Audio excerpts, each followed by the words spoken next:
Okay, this is Hyperfish in the Lexington. Some things worth noting, primarily battleships, also cruisers. That was a failed div, woo. But big thing to note is there's a single DD. So single DD is important in that that DD is going to have an advantage on wherever the flank it goes. However, you're picking bombers first, which only really applies to, hey, I'll hunt the DD. Secondly, you're flying directly toward the enemy, which means you're going to see this flank, and either you're going to attack it, or you're going to turn off, and you're going to see the other, or you're going to see the other, but you're going to miss one of the opening spawns. So I would not take bombers here. The reason I wouldn't is because the rocket planes on the US are much faster. Now see, this fighter is interesting. If we examine what this does, the planes being over here, they're not going to be able to cut over to gather intelligence. So in this case, they might be able to fly close enough to kind of see this stuff, swing over, and do this. But because of the fighter, it would lock him inside of AA range and get him killed. Or, of course, run through the fighter. So this does have the effect of blocking the intelligence run. So while that helps in this instance, he's not going to spot the Albemarle. The Massachusetts and Queen probably don't care if they get spotted. It's not going to spot the Buscavica. It's so hard to say. But it doesn't do anything else. All this does is restrain his planes a little and keep these guys dark. Okay. But typically, you want your fighter to be giving your team information. Unless you're like going against an FDR or something. So you might actually want a fighter out, say, over one of the off caps in case the DD goes in. We get to see him and force him to smoke because people take shots at him. Or if that doesn't happen, then we get information as the flank moves up and you fly away toward mid and then the alternate flank. So if we took rocket planes, for instance, rocket planes could go over to A, drop a fighter, and then swing over and get a screen off to be able to spot everything. In this case, you got to dive deep, so you actually spot most of the enemy fleet, which is good. Okay. Here, this is a sign that when you made your drop, you didn't realize that you could continue to control your planes during the drop. So, as soon as you left click and the bombs are falling, you could be turning your planes. Unless you were trying to get on top of this so that you could recall so close that flak couldn't hit you, when you bombed the Mogami, most likely you wanted to turn out so that you could then swing around and come back in on the Mogami again, or potentially swing out and find the Z if he's rushing toward A. This would be something worth doing, but when you take your drop, pay attention to the fact that you can still maneuver even while the ammunition is falling, because you can use that time to maneuver to set yourself up for the next strike or to get your planes to a safe position from which you can make whatever the next decision is. So in this case, you just kind of flew forward and then you recalled, which worked. The New York's AA isn't that crazy. Fuso's AA isn't crazy. So the fact that these are lower tier worked well for you. And now you've gone to torpedoes. I don't quite understand what the hell this dude's issue is. I guess you're looking to work on the lower tier ships?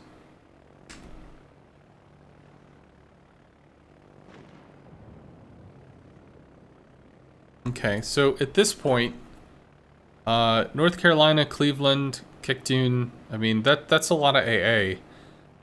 But the bigger concern is you don't have enough ships to deal with this. There's 6 enemies, potentially 7 if the Z is over here as well, against 4. So unless you're going to come in and you're just going to slam stuff, you're going to lose people. The big question is, can you do anything to hold back the tide? And the answer is probably no.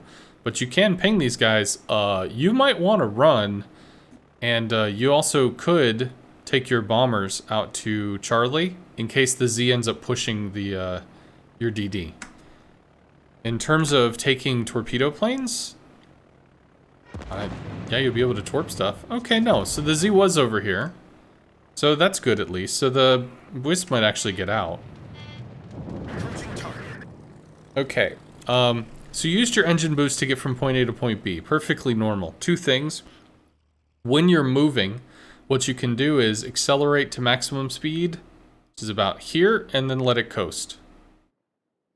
And then accelerate to maximum speed, and then let it coast. And what you're going to find is you're going to be moving at roughly about half speed, like half between not using your engine and using your engine, or sometimes a little more. It depends on how it coasts. I call this cruise control, meaning that you can cruise control from here to about here and only have lost, you know, roughly 25% of your boost. In which case, you can then use the rest of it to go in on attack runs. In this case, you got there faster. Okay, that's what the engine boost consumable's for. You have a heal. You're against lower tier AA, except for the Megami. Therefore, you should be able to get 2 strikes out of this. If you massage the heal, you do want to use your boost. Going in with no boost just means you're going to take longer to get from point A to point B. You're going to take more damage getting from point A to point B. And it's potentially less planes for a follow-up. Also, when you don't have when you don't have boost, it is a little harder to juke flak, which when you're going in here, you might get flak walled and just nailed.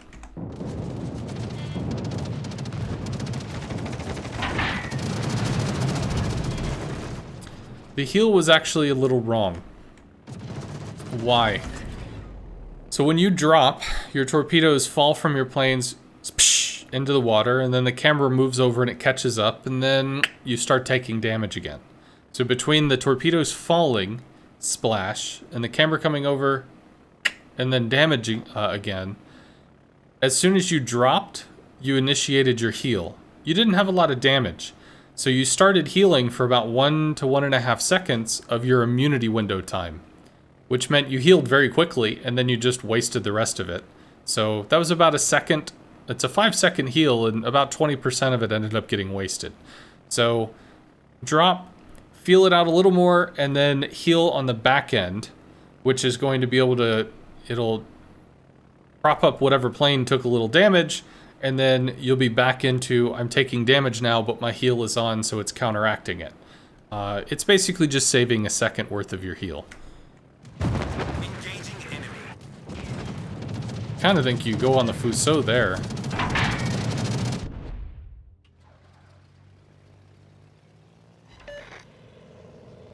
Yeah, the New York had turned in. I think you just go on the Fuso there.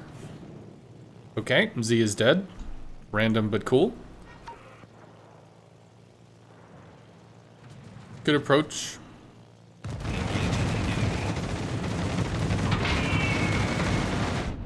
Okay, so something you can do there.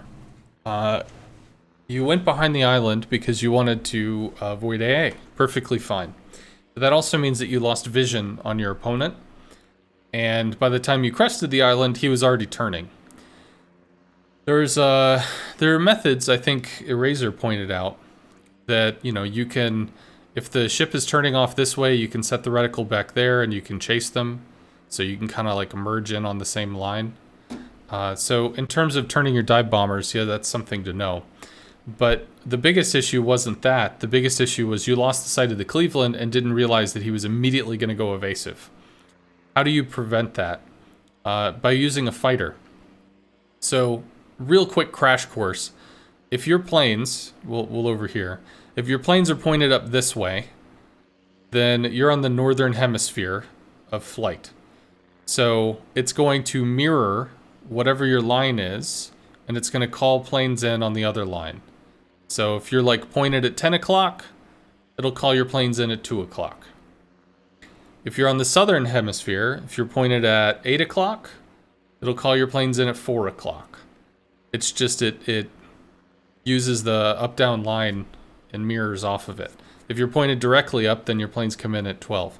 Why do I say that? Because as you're coming over here, this is roughly where you lost sight. So you're pointed north, right? If you use your fighters are going to spawn X amount away, and they're going to spawn way up high in the sky. So one, in most cases, they would see over islands anyway, but in this case, you would literally be putting the fighter almost a little above where the Cleveland is to automatically spot it as they're coming in.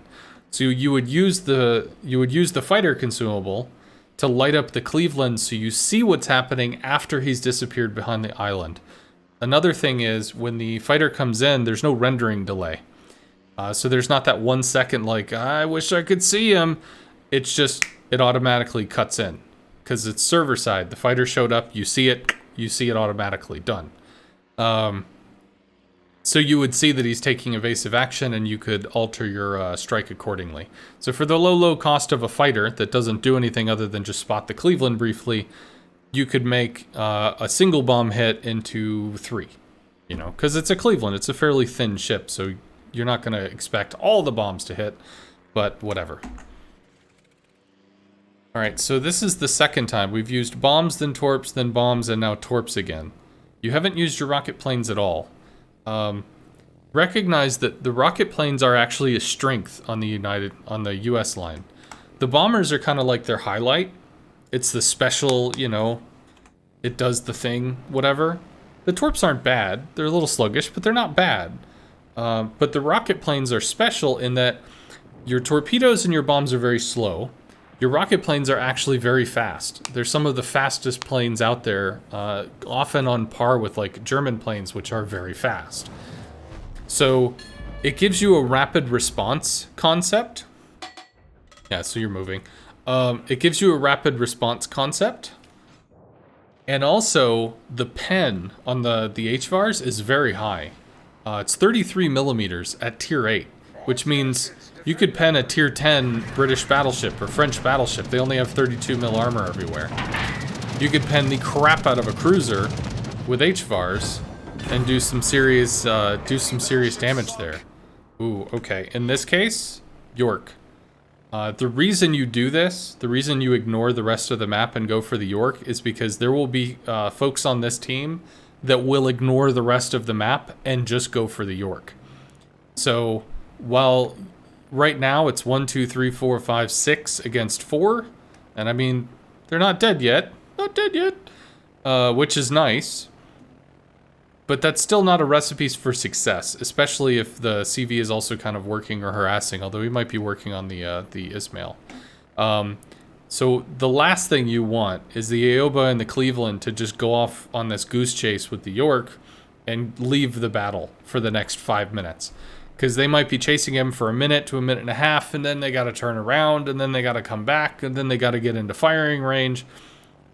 If you have the ability to work on the York and work with them, you need to. You need to take the outlier off the board to get these guys in so they can actually work with the other half of your fleet.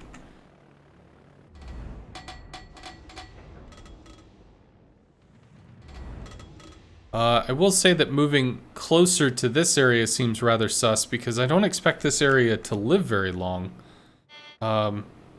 Also, you are extremely lightable by the enemy CV. And with battleship guns, I guess it's just the Roma. Maybe eventually the North Carolina. Yeah, I don't think you led that enough. Maybe one torp? Maybe none? No. Okay, there we go. So you're turning. Your CV is bailing, potentially to the island. It is to the island. Bombing the North Carolina is probably the wrong move here.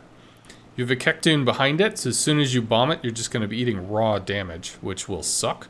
The easier thing is going to be to focus on what other people can focus on, which is going to be the Roma. Roma even has less health than the North Carolina. So this by itself, North Carolina is no slouch in terms of AA, and having a Kektoon behind it, this is not the target. Good news, York is dead, so the Aoba and the Cleveland will be joining us eventually, so they didn't even have to chase behind the rocks, which is especially great. And the Roma is being harassed as he's isolated. Alright, so I do like the kiting away. You may be able to slow roll this because the CV is now concerned, which means you're not going to be lit until the Roma is dealt with or the CV, you know, feels safe enough to be able to do something else. But I still don't agree with the North Carolina being the hit. I think it's the Roma here. You dance on the edge of the Cleveland AA. Unlikely the German AA is going to hit you. Drop, bail, potentially use island shenanigans to try to get a second drop off. And you really have to think of what is it that your team can shoot. I don't know the range on the Chumphon, but if he gets in position, he can shoot the Roma.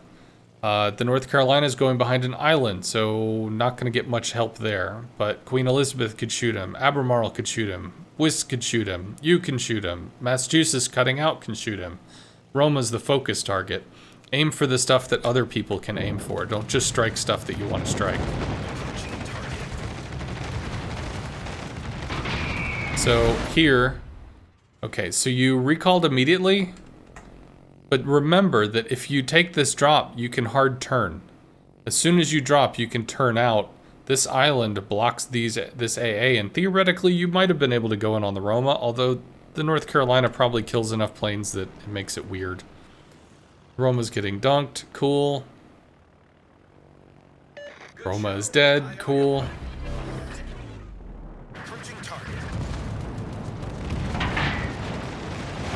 One?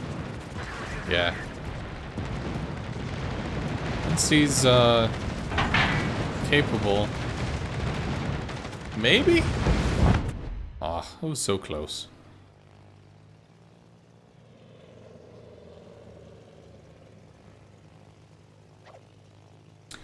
Yeah, you were asking about should you report somebody. I think it's worth reporting.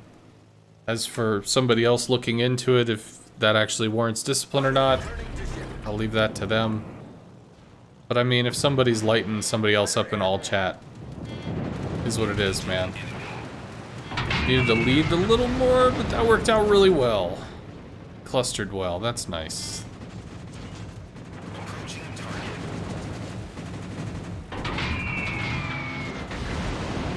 Cool. Should be a kill. Enemy battleship destroyed. Our victory is in sight. Feels pretty done at this point.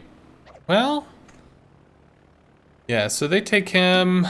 Chumphon can't spot for himself. You might want to provide information for the Chumphon. C is gone. What?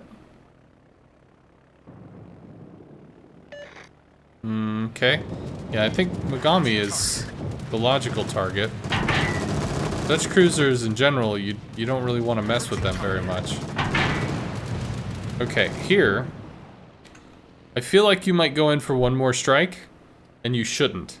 You should back off, and you should drop a fighter at roughly 5.5, maybe 6 kilometers away from this. He may continue to leave, but if he shoots his guns, the Wisp might be in smoke. Nobody else might spot him, but if he does shoot his guns or something, it'll increase his aerial detection and the fighter will spot it. Or the kick tune or something. If he's firing his guns, the fighter can spot it. So leaving a fighter on the outer edge of this allows Chumphon to be in smoke, Cleveland to hide behind an island, Bliss to be in smoke for whatever reason, Albemarle to be stuck behind rocks. Like, it gives information to your team, and you have 3 fighters. They're not doing anything else. So you should be utilizing this resource. And typically in terms of like clan battles, if I was, because that's one of the things that I trained in, if I was ever going to make a strike on something, it was very possible that other people had counted on me to light it. So if I was making a strike on something, it's because 1, I felt that either the strike was very important, or 2, it was a kill. But if it wasn't a kill, or if it wasn't enough to whatever, always drop a fighter before you commit, just on the edge of that vision range. Which means that after the strike happens, the target stays lit for other folks to continue to work on.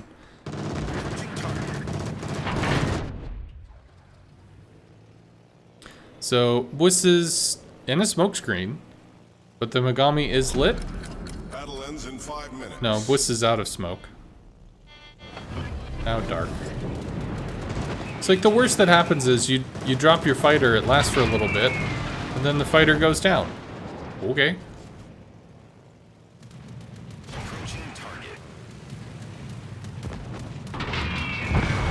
Yeah, so when bombing something, if it's heading off to the left, hook on the outside of it and in. So if it's cutting off to the left, put your reticle off to the right and hook in on the left. So if it's going left, hook around to the left. If it's going to the right, hook around to the right. That's how you're going to follow it. You're going to lead it that way. And typically if the ship is going, say, full speed, your reticle is where you expect the interaction. So if the ship was not moving, you would put the reticle on it and you would use that as a metric for how to strike it. If the ship is moving forward, your reticle needs to meet the target when you finish aiming. So if the ship is going forward, you might put the reticle here because it's going to move forward and then you'll finish aiming and you bomb it. Similarly, if it's turning out, you might put the reticle out in front of it off to the side and then track in and hit. So if the ship is cutting off to the left, you put the reticle front but off to the side and ride around. You hook in to strike. And the game is done. So you never used rocket planes, which maybe that's because of the machine gun delay or something. And I mean, it worked, but try to incorporate rocket planes into your kit. One, it's more access to fighters, and fighters are useful if you use them. And two, the rockets on the US line are actually quite good. They may not be the bee's knees for rocking in on destroyers because of the 2.5 second lead time. Yes, there are some people that'll make that work, but not everyone will. But the 33mm penetration can shred in on a Des Moines, a tier 10 cruiser, because it's got 30mm plating at most. So it can shred in on that. It can shred in on the nose and the tail of tier 8 and up battleships because it's 32mm. It can shred in on superstructure. I mean, the HVARs on the Lexington are actually quite good. So if you're using, for instance, like Tiny Tims or something, which I don't have the ability to see, if you're using Tiny Tims or something, it might be different. You might be like, oh, I hate this lead time of like 5.5 seconds or whatever. But can recommend the HVARs. Anyway, so team did a lot of work for you. You did a lot of follow-up. Worked out pretty well. I would definitely recommend investigating how you can use the third plane type as well. And yeah, a lot of stuff broke your way, which is pretty nice. So hopefully it was helpful.